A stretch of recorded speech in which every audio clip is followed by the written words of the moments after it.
Hello and welcome in, friends, to another edition of the Two Nerds of a Feather podcast here on Mercado Airwaves.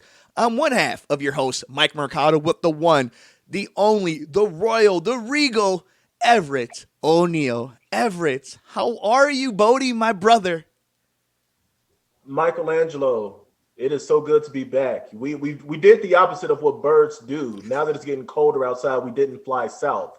We've actually have decided to come back after a little pause. Yeah, we took an early hibernation flyway to the south, but we are back to Two Nerds of a Feather, and it has been an interesting time from the pop culture world, the entertainment world, and of course the sports world. And a lot of it has to do with, and we've noticed this from the sports world of like Calvin Ridley to what Mhm. people are dealing with on the sets of Rust, from what happened in that Baldwin situation of the gun, of mental awareness, mental health awareness. And what we're going to do today specifically is, men and the way we talk about it. And, here on the Two Nerds of a Feather podcast, we like to have fun. But in order to have fun, you have to be honest and real about the stuff that happens in day-to-day life. And a lot of fortunate young people get the chance to have Everitt as a mentor. And I'm sure you see that a lot in young men, is how they deal with their feelings. So before we bounce some ideas off of each other and kind of our thoughts in the situation, what made you want to go down this route? I know you and I are very big advocates, especially you on social media, about this type of subject matter. But what made you want to bring this to our platform? Well, because November is considered Movember, which is Men's Health Awareness Month, and there's been a string of news happening. I mean, we you touched on it briefly with Baldwin, and then Moxley over in AEW Yeah. going inpatient to get his alcohol addiction situated, and so just a lot of healing going on. And I think it's great that we're at a point now where, think about the forms of entertainment and sport we were just talking about, where it's wrestling and it's football, where it's like Yeah, the macho of macho, the manliest of man. And we saw that it's okay now to kind of understand and confront it and deal with it. And I think the support from your peers, your friends, your family is also really important. I think the big thing, Everett, for me is not only having the understanding of mental health awareness and how it just varies on the scale, but also the empathy from people of, it's, you can see, because I understand how hard it could have been for a long time, where you can understand when somebody breaks a finger, somebody sprains an ankle. But how yeah. can you see when somebody's hurting on the inside? And especially where we know this from a lot of people who do suffer from these type of illnesses, where they're not out there just showing it to everybody. So I think the fact that now we're in a point where we can understand it and not just know it, but feel for it. I think that's a big difference, and a big thing that we need to understand and appreciate. Well, just to backtrack a bit, to answer the first question, for us, the brain doesn't process, the difference between like an emotional pain or you stubbing your toe. It's going to react the same way. What I do want to point out, though, because I do live in reality, I feel like there is more leeway given to celebrities and famous people. Yeah. Um, can we curse on here? Sure. It's I our podcast. often try to keep it family friendly, Yeah. in real life on some Sinbad stuff. But I think we still have a long way to go, like in our day to day lives with the people we interact with, because some of us are full of shit. There are people who are suffering day to day, and people will talk about it, and um, some people just don't have the capacity to like support someone. Even if we're just talking about men, I can speak for myself, and I can say that I had to wrestle with understanding that no one's going to care about me as much as I'm going to have to care about me. Like I lost the comfort of like having full blown support when I lost my mom in 2016, and that was like a really rough period. And I was trying to find that void elsewhere, and it didn't fulfill me. And granted, it's no one's responsibility, right? But you find out firsthand just how alone you really can be, you know, and like you'll get those affirming words on social media, you know, from people. But after that, like it's gone. You know, people aren't really calling you and checking in on you like men really are having to fend for themselves or go to other men for the support. And this isn't to like do a battle of the sexist thing at all. I'm not trying to pit men against women or any of that. I'm not trying to cast any aspersions, but I just know too many brothers in real life who are having to suffer in silence because there's just this expectation that we have to have the answers. And even if we do, you know, come forward, you know, to other people about our problems, it's like we don't even go for, you know, like wanting them to fix it. We just want to be heard. But people tend to struggle to hold that space, you know, especially depending on the kind of person you are. You know, like for someone like me and you know how I carry myself.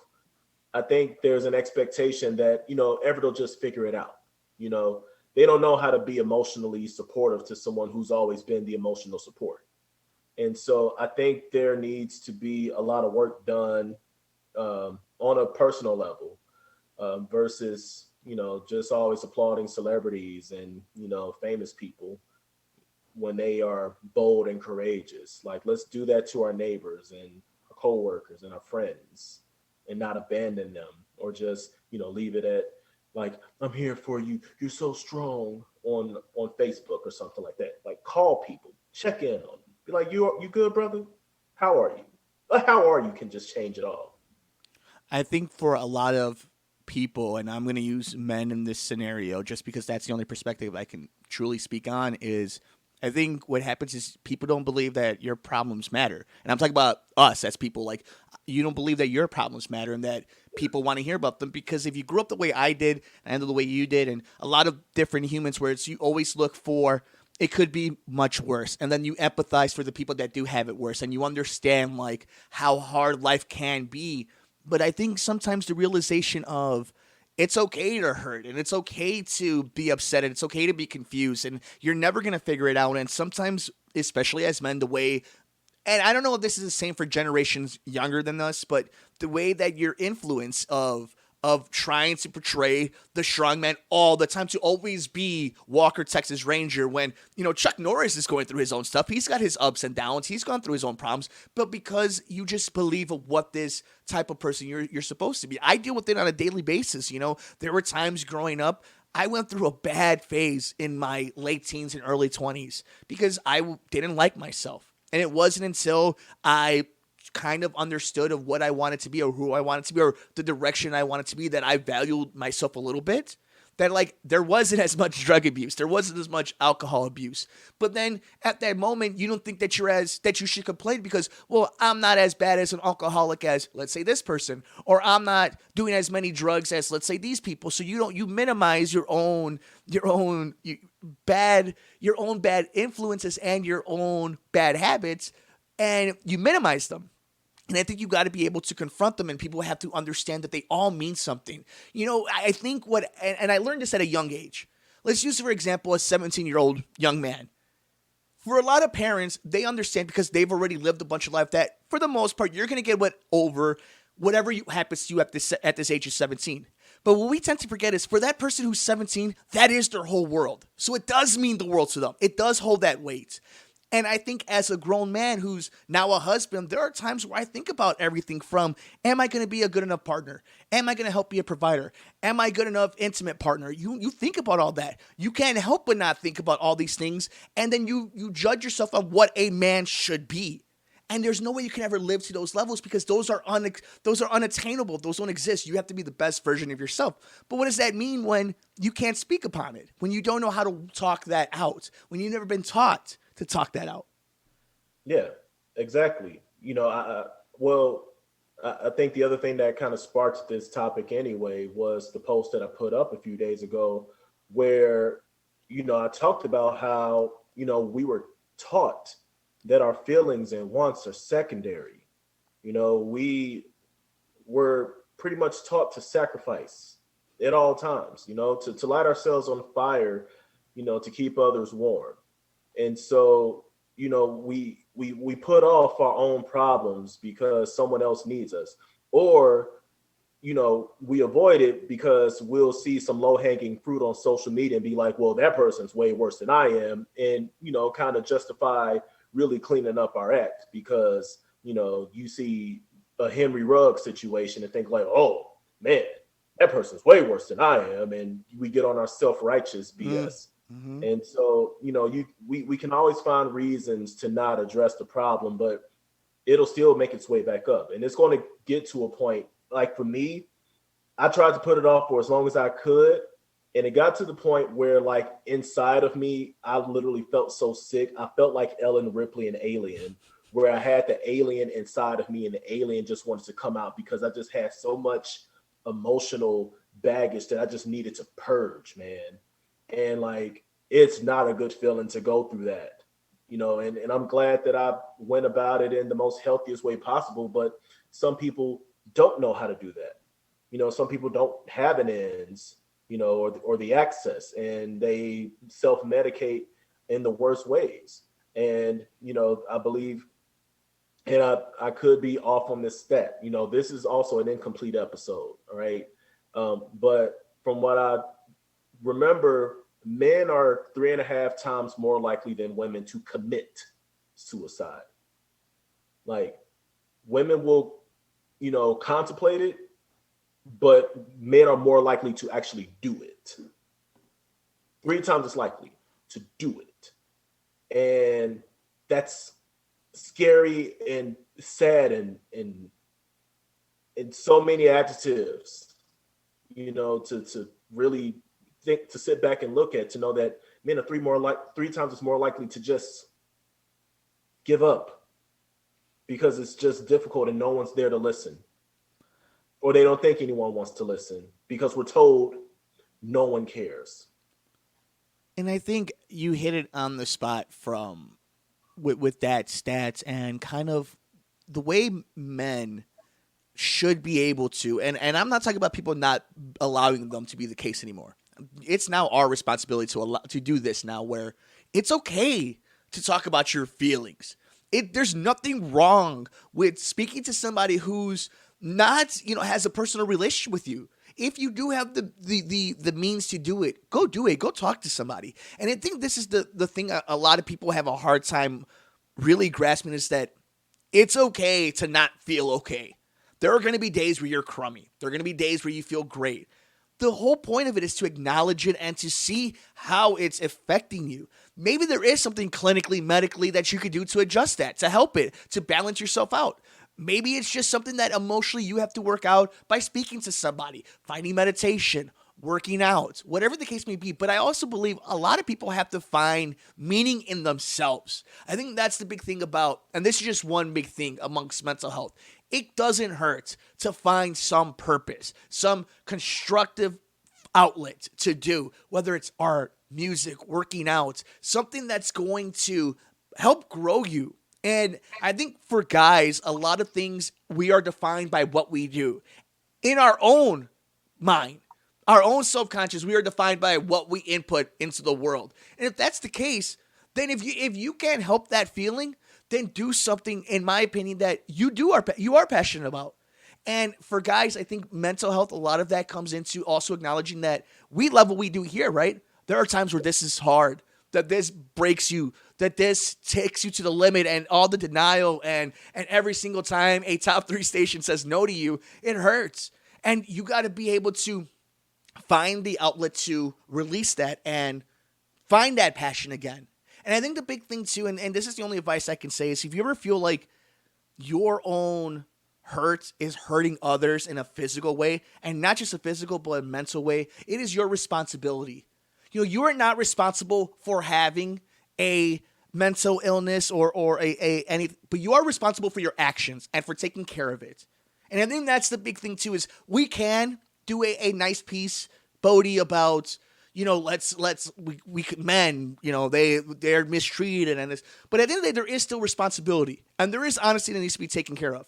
If you do know that this is happening, you have to have the responsibility to make sure you're not going to hurt anybody else or yourself, or you're not going to put yourself in that position. And I don't know about you, but I think that is something that we also don't speak about. We speak about how hard it is to get help, but we also don't talk enough about self-responsibility. Yeah, no, absolutely. A lot of it, does fall on the self. Like it's not your fault that the things that has happened to you in your past has happened, but you do now have a responsibility to, you know, change, you know, those circumstances. Even with this conversation we're having, about men's mental health, it the responsibility still falls on men to make it okay for men to be open about the struggles without saying you being a little bitch or go get some ass or something Don't like be a that. punk. Yeah. Don't be a punk. Like finding all of these external um, and temporary remedies versus like actually finding like a strong support system of brothers, because I mean it starts here. It starts here with you and I talking, and we've had plenty of conversations off the mic. We've seen each other a lot since in between the podcasts. We've had plenty of Just a few opportunities, times. Yeah. Yeah. but like it starts in those conversations. Like I've had 6-hour conversations with some of my best male friends where we just talk about it all. And like having those conversations with your peers, it rejuvenates you, and it gets you in a space where you can feel like you can conquer the world again, because you're having this one-on-one conversation with your brother, and they're not only just listening and holding space and trying to understand you, but then they're also having those follow-up questions, to challenge you, to maybe help you shift your perspective or see how you're looking at things. Like you got to have that kind of support around you. And for those who don't have it, I truly do feel for you, because that it's painful and it's isolating, because you really are having to just figure it out on your own with no ways to go. And sometimes the internet isn't the best way to go, because there's so many predators out there who will try to say they can help you fix your problem if you just take their Gumroad course for $200. And you find yourself now trying to posture yourself to a bunch of internet strangers, and it's like you got to use discernment. A lot of it is just a symptom of not just the internet, but the era we live in, where there's a lot of instant gratification. I would say this conversation, like you said, is to be continued. It's just a part one. I think the reason you say that is because it's a day to day process. Yeah, Going through and trying to conquer drug abuse or alcoholism, you don't get cured from it. You work on it every day. Your yeah, mental health doesn't get fixed in one day. It's every day. It's the rest of your life. That's the yeah, daunting thing of it. But here's the thing. It's not going anywhere. There's not a magic pill that solves everything. There's not a time machine that takes you to a time where that doesn't exist anymore. You have to yeah, take it day by day. And it's hard. But that's also the beauty of it. It's day by day. The next day is a new opportunity for it. I'm not here to give you this public speech to prop you up and no, let that for some social media guru who's going to try to shindle you into some weird Pokemon scam. The truth of the matter is it's day by day. That's all you got to do. And it's hard, but if you're able, if you could, what is it? Jimmy V said it right. If you can laugh, if you can cry, if you can have a good conversation, that's a pretty good day. And that's all it takes. And you're right. There are some people who don't have that. That's when it's go talk to somebody. Find one of these hotlines. It doesn't help. And I think at some point of this episode, I'm going to put a lower third of maybe the National Suicide Prevention Hotline and anything like that. We highly suggest it here. and It's something. there's also resources for free therapy too. Like Yes. if you don't have the insurance, if you can't afford to see a therapist, there are like free options as well. I think what people need to hear is that there's resources, that there's a way to this. And this is when I say I don't want to say the other side of of the fence, the other side of the rainbow, because that doesn't exist. It's day to day. There are still going to be hard days. But let me, one last kind of personal one as we wrap up this part one for sure of a long standing series we're going to do over the years here on the Two Nerds of a Feather podcast with Everett O'Neill. I'm Mike Mercado. Thank you for joining us. I think the most important thing that I can be honest with my group, and I know how honest you want to be with our group here, is there's been times, especially during that time, post high school and before I figured out what I kind of wanted to do in my life, I was contemplating taking my own life, hurting myself, and here's the thing, you never want to put it out there. At least for me, I never want to put it out there because I don't know how close I ever came. I don't really know, how serious I was about it. But the fact that it went through my pea little mind, I can imagine people who go through that in a bigger way, where that's much more of a cloud that lives over them, how scary and how empty and how at the same time overwhelming that feeling is. And so many people, so many guys who you play basketball with, you're in fantasy football leagues with, have entire families you think have great careers. They feel that pressure, that black cloud over them every single time. There are so many times where you guys see me here. Welcome in, everybody, to another edition of Sports from the Couch. Always excited, and there's times where I'm hurting, and I can't tell you why. But you just know that if you work on it, you're honest with yourself, you talk to somebody, you talk it out, and you get ready for the next day. That there will be a next day. Allow yourself to have a next day. That's kind of my advice beyond actual help from professionals that will do their best to make sure that you're healthy. What do you got, Bodie? Oh man, like yeah, this is obviously going to be an ever going series that we do, and I just want to make sure that I I reiterate this that this is something that starts with us as men. Um, this it's our responsibility. I feel like there's irony in that, right? Because once again, it's like we're taught to be responsible, for so many other people, and like we're being responsible for ourselves, but also being responsible, for our fellow brethren. But like it really does start with us, and I'll just say that you know I'm at a place now where I have a lot of peace in my life. And sometimes people wonder, like, are you okay? Because, I used to be like a caricature of myself. I used to be a little more like, buh, with it. And so, like, for a while, people wondered, like, are you depressed? And I'm like, you probably should have asked me that when I looked like I was like having the best time, because that's when I wasn't okay. Like, the person you're seeing now is someone who has really accepted himself, you know, and like I don't feel this need to perform. Um, one of my favorite um, people is Donald Glover. And Donald Glover is a person who's going through his own transformation. And for a while, people wondered, like, like, is he okay? He seems sad or depressed or just angry. And he did an interview a few years back with Vogue when he was promoting like his Before the Internet album, and he was like, and let me just preface this that this is not intended to be like racial or anything. I'm just quoting him.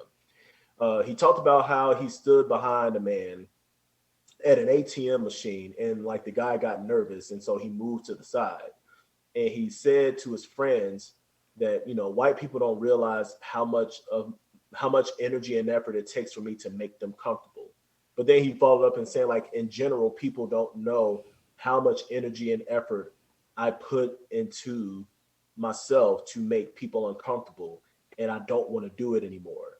And like for a very long time, I would put so much energy into making people just feel comfortable. I mean, like you're only seeing half of me, and it's probably good that you don't because I'm not wearing pants down below. But like if you see me, like I really have to like dial a lot of myself back to make those around me comfortable because I'm a bald chocolate man who's built like a fullback. And so I am I'm very I can look threatening. Who's still And somewhat so very nimble on the dance floor. still Hmm. listen, Hmm. those cutting room videos from your wedding day. Mm-hmm. But I just say all that to say, like, it got to a point where, like, I couldn't be responsible for the way other people felt about me anymore. It was tiring and it was exhausting, and it played a huge role in why I felt so sad and shitty about myself so much. And once I like let that go and really prioritized how I felt about myself over how other people felt about myself, things started to shift and change, and I felt better about myself and didn't feel the need to like overperform or overqualify myself. And like that's I'm giving like a very short abridged answer because like no one really wants to know how the sausage was made. All right.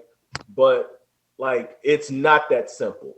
It really took a lot of work. I'm still in therapy after 3 years. Um, but I'd say all that to say to, my brothers out there that, you're not alone. And we're going to be here. Mike and I will be here. You're welcome to the Two Nerds' Nest. And we're always down to have a discussion. My DMs are open on Instagram at Bodie World Peace. I slid And into them all the time. yeah, we can always chat. Just know that they're the beautiful thing about life, and also like a very unflattering truth is that everything is impermanent. Nothing lasts, and that includes bad days. And so know that those bad days are going to turn into good days. And even on those darkest days, there is light. And his name is Justin Fields, and he is the quarterback of the Chicago Bears. And you can't talk to us any kind of way. But you sure as hell could talk about Matt Nagy and Ryan Pace any way you would like. Everett, Yes. thank you so much, Bodie, for this episode. Like you said, there are going to be times where we just come back on here and we just start talking about this. I think this was a nice way for us to. We've talked about a lot of different things. Like we've done something a little similar like this in the first one of the first episodes we've done. But I think this one again, it talks about getting comfortable with yourself, getting comfortable in your skin, getting comfortable in a relationship. Like this is what happens when you're able to be honest and feel in a safe place, and also understand that it's okay to say things. It's okay to work through things. And it's okay to understand that you're going to have ups and downs. And like you said, as long as you're able to give yourself that next day and understand that for the goods, there's going to be bads. For the bads, there's going to be goods. It's going to be worth it. And just know we are here. If you feel like you have nobody to talk to, you can find us all over social media. Bodie, where can they find you? You can find me, mainly on Instagram at Bodie World Peace. That's BODHI World Peace. I'm not really active on Twitter like that, so I usually only interact with like the immediate folks, and that also applies to Facebook. Eventually maybe I'll do like a fan page if I become that important in life that people want to have access to me. But until then, IG is where you can find me. I'm on Saturday nights on 102.3 XLC, 6 p.m. to midnight. Sundays from 11 a.m. to 3 p.m. 1023xlc.com is where you can go to listen if you are not in the state of Illinois, in particular, like the Lake County area and parts of the home of the future Chicago Bears, Arlington Heights. So, yeah, that's where I bees at. Yeah, and you're crushing all the time. I love that, the whole family we have over there. I know we're going to eventually drag Fernando, even though he's big-timing us with his TMZ gig. Whatever, dude. They'll be fun times, so make sure you guys check them out over there. They're an awesome group of guys. I love them over at the station. And you guys can follow me. I'm on Twitter at Mike M Media, Instagram, Mike Mercado Media. Don't forget, you can check out our entire podcast family, including the Two Nerds of a Feather podcast, Sports from the Couch, the Gone Missing podcast, wherever you get your favorite podcast at Mercado Airwaves. Subscribe to it on YouTube, youtube.com/Mercado Airwaves Network. You can see the video version of the show, the magnificent chocolate mountain of a man himself, Everitt O'Neill, and his, I guess the women call me your sidekick, but we all know who the real Mac of this thing is. It's Mike Mercado. I'm sorry. The wife won't let me be a Mac anymore. The ship doesn't steer without you. We've had this conversation before. You are the QB, Mike. You are the master. Trent Dilfer? How dare you, sir? You are the QB. You are the driver. All right. We are all under the Mercado verse. All right. Oh, you man. are Kevin Feige. Are you sure I'm not the Joss Whedon Justice League movie? No. Guys, if you're a big sports fan, like you see here on the show about Justin Fields, I have a sports show live Sundays, 9 p.m. to 10 p.m. on WCPT 820 AM Chicago or WCPT820.com. Dan Marver, Devin Tingle, Paul Shivari, and myself, we will recap or preview all the Bears games and all major news in the sports world. And, of course, throughout the entire week at Sports from the Couch. Everitt, thank you, my brother. Justin Fields is our quarterback. He will be the quarterback heading into Monday Night Football against the Pittsburgh Steelers if you're listening to this episode as it was recorded. But hopefully, if you're listening to this in the future, he's already won a Super Bowl and MVP. For the one and only Everitt O'Neill. Yeah. Hopefully, if you listen to this in the future, you are in a much better place because we know we will be. Yes, and hopefully you guys are still listening to us because they haven't shut us down over at the FCC and YouTube and Apple and Spotify. I'm your host, Mike Mercado. We will see you next time. We love you. Take care of yourself. Take care of each other on the next episode of the Two Nerds of a Feather podcast.